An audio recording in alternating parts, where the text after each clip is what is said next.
Algebra 2, Set 87, Slope Formula.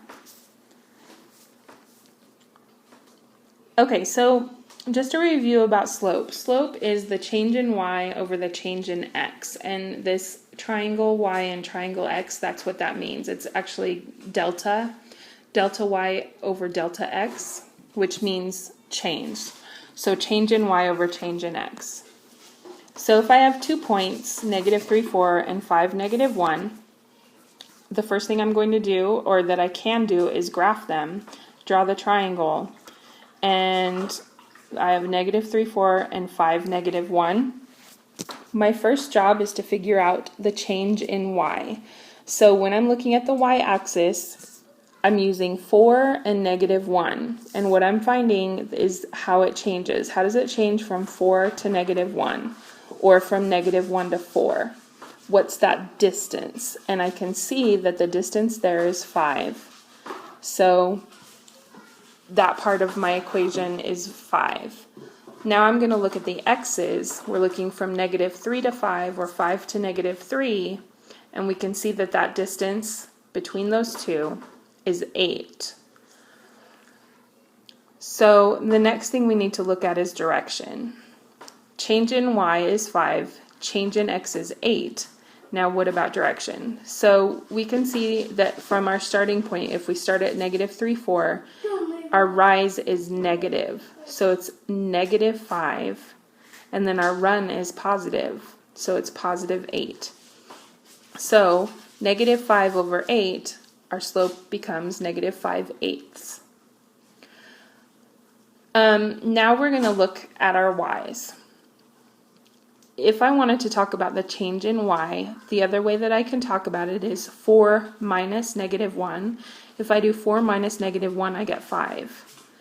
If I do negative 3 minus 5, I get negative 8. So again, when I'm subtracting those numbers, 4 minus negative 1 over negative 3 minus 5 gives me negative 5/8. If I do it the other way, instead of doing 4 minus negative 1, if I do negative 1 minus 4, I get negative 5. 5 minus negative 3 is positive 8. So overall it's a negative 5/8. So now we're going to get a generic formula for this. So we have a triangle set up. We have x sub 1, y sub 1, and x sub 2, y sub 2.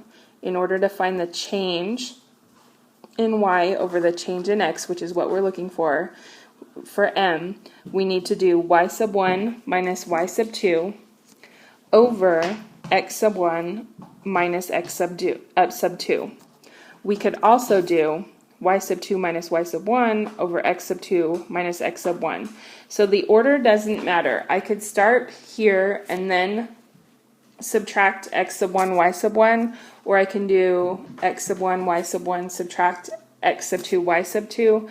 The most important thing is that you don't switch variables. You don't do x sub 1 minus x sub 2 and y sub 2 minus y sub 1. You don't switch them back and forth. So the orange part that you can see is the slope formula, so we'll do some practices with the slope formula. Okay, it looks like I didn't... let me go back just a little bit.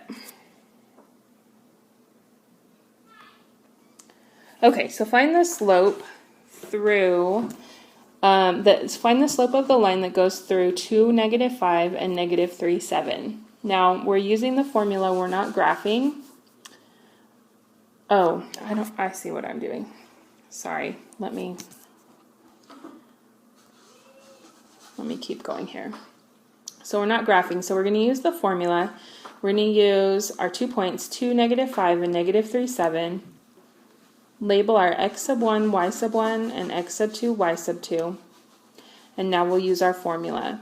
I like to start with positive numbers and subtract negative numbers, so that's why I chose y sub 2 minus y sub 1, because I'd rather do 7 minus 5.